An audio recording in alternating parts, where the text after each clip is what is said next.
Love lives here. So once again, good morning. Once again, I am Jeff Ryan, Senior Minister here at Riverside Center for Spiritual Living, and it is my great honor to introduce this man to you. Most of you, if not all of you, know him in one way or another. He arrived here in this community about 5 years ago, right after the pandemic. He was dragged kicking and screaming in by Frank and Earl, and he found something that resonated with his soul. He found a loving community, and he found a community in which he can serve greatly as well. What you might not know about our beloved James is that he is a practitioner in training. Yes.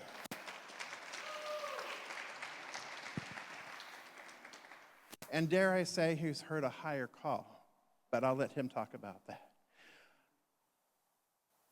You might not know that James is also a licensed marriage and family therapist.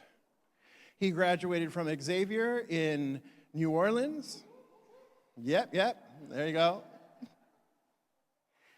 And you probably know that he teaches yoga, that he goes by that yoga dude. But do you know that he takes that yoga practice into schools to help students, to help children have another way of expressing from yelling to yoga?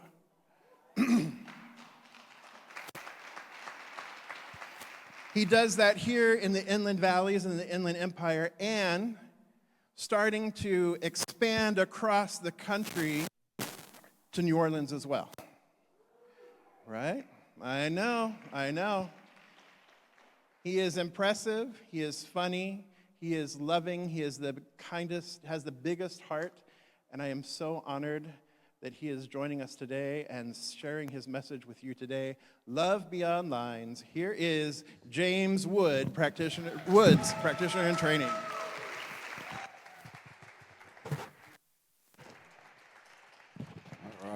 All right. Jeff, you forgot handsome too. You forgot about that. And handsome. Yeah. Good morning. What's up, everybody? So happy Black History Month to you all. Happy Black History Month. Yeah, we know that's really American History Month. We all know that. And it's fitting that I was brought here by 100 black men. 100 black men, including my community. My grandparents brought me here, my neighborhood, my teams. Xavier University of Louisiana brought me here. Psychology, capoeira, yoga, black community of Riverside. My parents all brought me here today. And one of those 100 black men, I thank you so much, and to you, I say, wake up. There you go. Thank you, Frank. So, quick question to y'all, community. I just got a quick question for y'all I want to bring to you. Now, whether it's your first day here or you have called yourself a member for a million years, I want you to think about what got you in this seat today. Now, I'm sure the story will be different in degrees, but if you hear something that resonates and sounds familiar, don't be surprised. So some of y'all were just invited by a friend or family member. Others needed spirituality that was more than just a big white man in the sky, so you wanted more to come here. But I want you to just really turn to your neighbor and say, I'm here for something real quick for me, please. Y'all just say, I'm here for something, turn to your neighbor. There we go. And I just want you to think about and reflect on who was that person that maybe gave you that idea to come here? Who influenced you to be here? That connection is still here with you today. And I came here because I heard my language spoken. The language of psychology and yoga was being woven into a spiritual message that helped me to blend things together that I thought had to be divided. I quickly learned that this was a place I could be my whole self. Racism, division, hate in our world does not allow for a lot of wholeness. The more we fraction ourselves to fit in, the less we have to genuinely love. And as I look over my past experiences that I've had in my long 39-year-old life, I can see that there have been some similarities in the communities that I have found myself in. These have been some foundation and keys that allowed me to see the real community requires being your real self. So when I was in high school, I had my football friends, and then I had my community friends, my other friends. When I was at work, I had my people that I really loved at work, and then I just had my coworkers. Now, boundaries are important, but it's about understanding, are we making these boundaries and are we making these divisions out of fear, out of hate? But when we embody our wholeness and our own unique essence, our personal power to impact our surroundings and relate with the world around us becomes more alive. I want to talk about that aliveness for a second. That aliveness that is inside of ourselves and everything around us is expressed in the African term of Ashe. Now, from Rev Jeff, we learned a little bit about Ashe. He broke it down amazingly. Ashe originates from West Africa and Central Africa, and it's a spirituality and expression, the manifestation of the unseen into the seen, a world that affirms life itself. It's a noun, it's a verb, it is a way of being. Everything has its own unique Ashe, a way of embodying its wholeness. So I want to bring some connection between the different worlds through the concept of Ashe. So we're going to do a little exercise. Are y'all ready for that? Absolutely. All right. So I will say a word from the different spaces I've been in, like psychology, music, martial arts, religion, philosophy, community, and culture, that all speak to the presence of aliveness as a living force right here, right now. Then I want you to respond with Ashe to connect those worlds. I want you all to think about where you felt you had to conform, where you built walls, where you had to play those social roles and not be your whole self.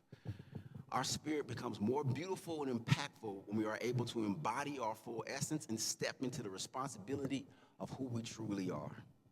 It's more spiritual force. And when we have that, it becomes available to us to align with our true power, the true power that we collectively have today.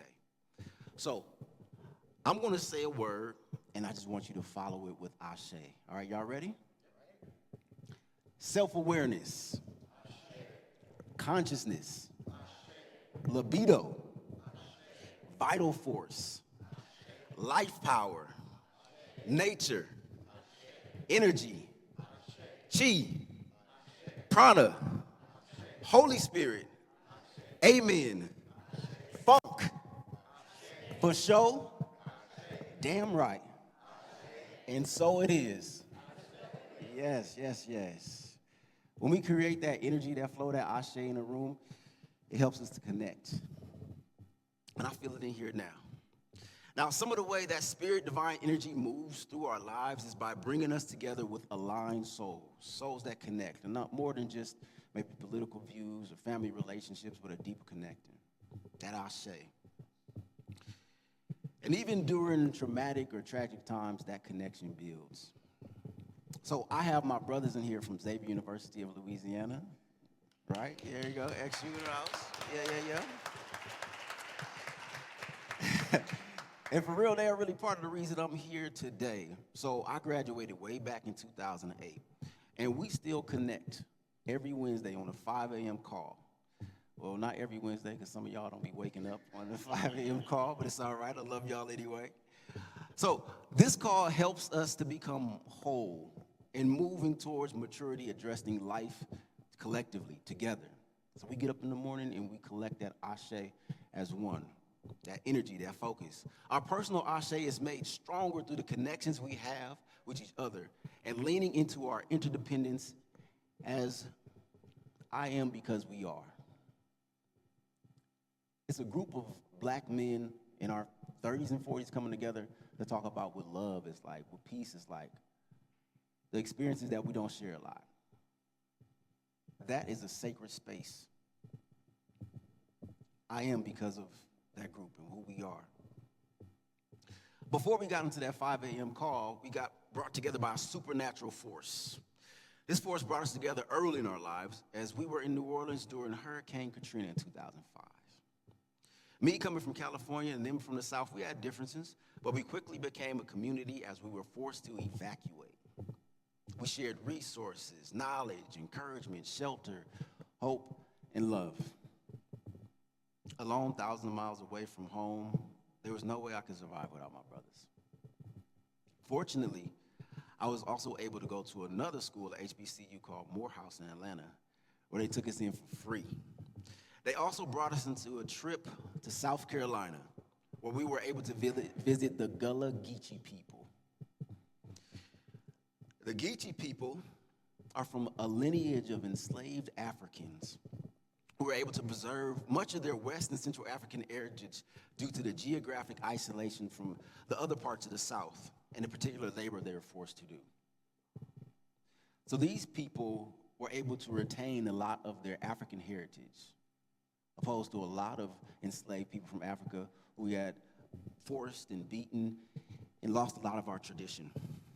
So on this short trip down there, we saw their unique style and flavor that felt surprisingly familiar despite being drastically different.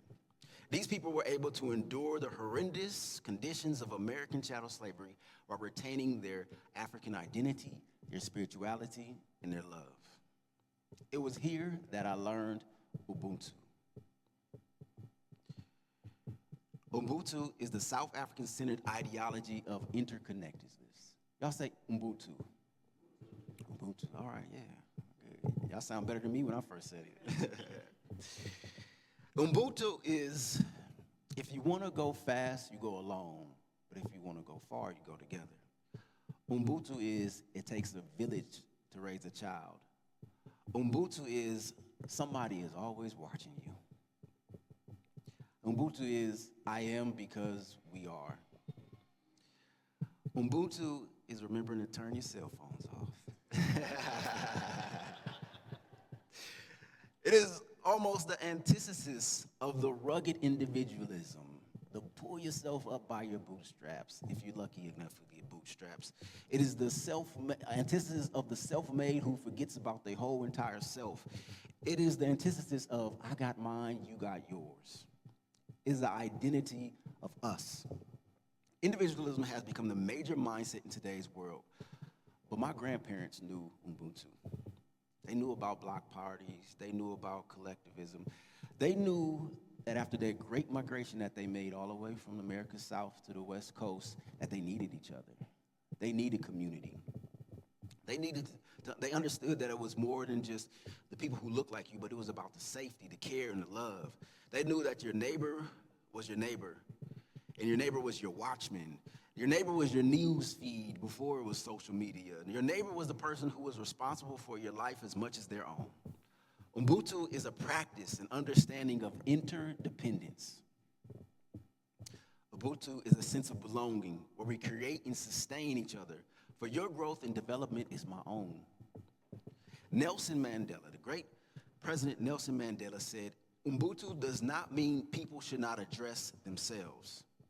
The question, therefore, is, are you going to do so? Are you going to address yourself in order to enable the community around you? Yeah, take care of yourself, self-care. But how does that affect those around you? I mean, this is not just selfless sacrifice, but contribution to the greater whole. We become more of ourselves when we contribute to the greater whole. Ubuntu is respect, helpfulness, sharing, community, trust, and unselfishness.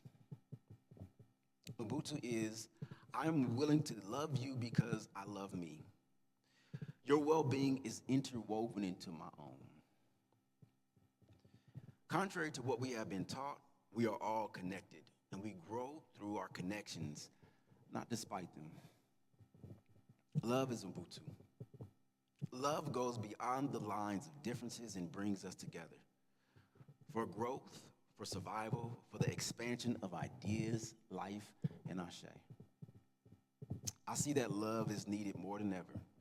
Communities of love, real love, are essential to our peace, harmony, and sanity. And as we endure the onslaught of confusion, fear, violence, deception, and hate that controls the world today, Are you bringing your Ashe to the community? Are you bringing your Ashe to your life now? Are you allowing love to create connection? When the outside world is hostile and creating lines of division, will you cross those lines with love? Erase those lines with your connection, your unique self. The regime that we are currently under wants your attention because they want to keep you afraid.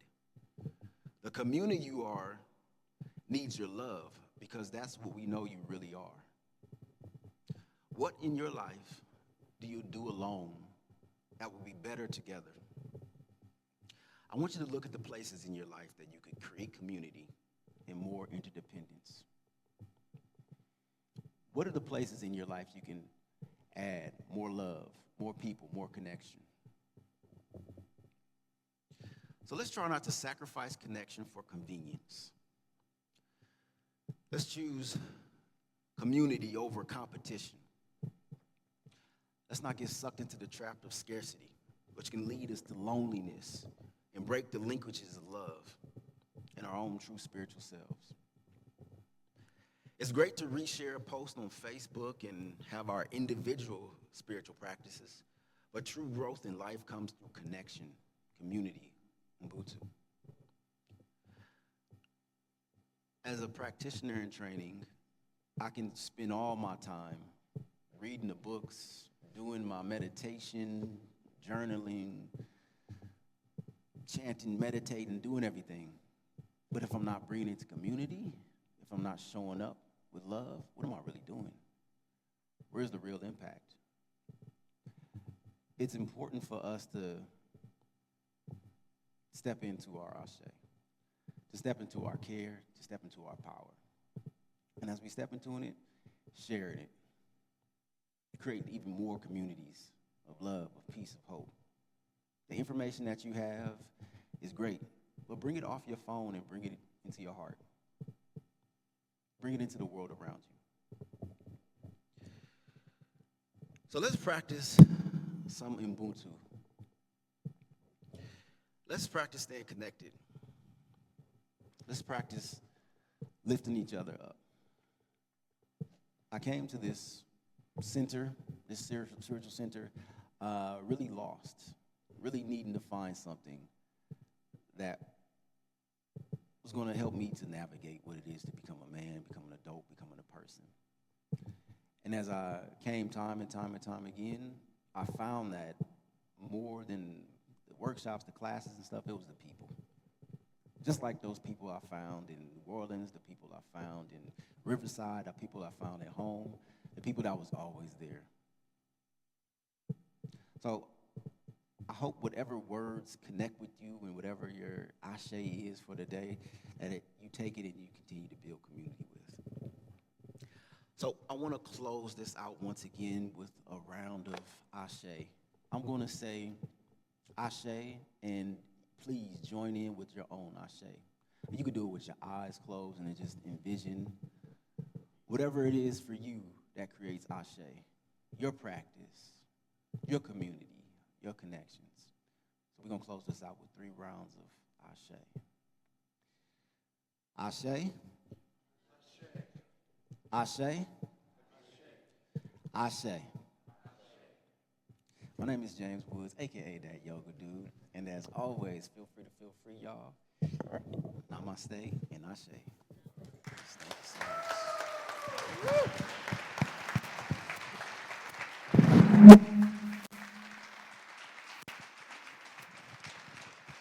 How about a hand for James? Yeah. Your community loves you, James. We love you. All right, so now we're going to go to tables, and you'll have the opportunity to question here around 3 questions that we have for you that are related to James's talk this morning. So where do you catch yourself drawing lines that disconnect? How can we extend belonging to those historically excluded? And question number 3, what does love ask of us right now? Your homework for this week, was part of James's message there, part of his CTA. It's an invitation to love. What James asked you to do is identify something you're doing alone currently that you could build community around. Recognize the barriers that you have been keeping in place, why you've been doing this by yourself or doing it alone, and dissolve those barriers, and then extend an invitation for those you love to join you in whatever it is that you are choosing to engage in. So it is about an invitation to love. It is recognizing something you're doing alone you could build community around, and invite your beloveds in to build community and to do this with you. Everybody could just take a deep breath with me. Take a deep inhale and exhale, settling into it, settling into the one, the love, the all that is, the strongest force, the only force that is, here, now, present, always, and forever, love. And with every breath, we are reunited with that love, that force. Every breath, we are constantly connected with the God, the one that's within us, which is within all. And I speak my word now to continue to move forward in the love, to continue to move forward in embracing the God that is us, to release any tension, any discord, to move past any division, to cross through any lines with that force, that love that unites us all. We give breath, we give consciousness, we give focus to moving forward as a world, as a community, as a people in love. And I give so much thanks and so much gratitude for everyone here, for all the love that is present in this place, all the love that goes beyond just this city, this state, this county, into the whole world. I give thanks, wholehearted gratitude for the love that's here now and that expands forever and forever. And I know this love is whole. I know this love is true. I know this love is full and powerful. And with that, and so it is, and Ashe. So it is, Ashe.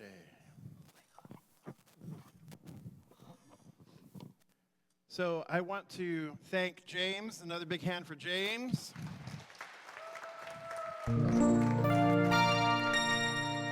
I want to thank James's family and friends and brothers from Xavier. There we go. All right. I learned something new from one of your brothers. There you go. All right. All right. So I invite everybody to please stand. Let's say our affirmation together. You can repeat it after me, however it works for you. All right. Whoops. Go back. There we are. I widen the circle of love until everyone belongs. Here we go. I widen the circle of love until everyone belongs. Something wonderful is happening through me right now. It is this thing called love. Love is in my mind. Love is in my body. Love is in everything I do. I am it. I share it. I receive it. And I move love forward.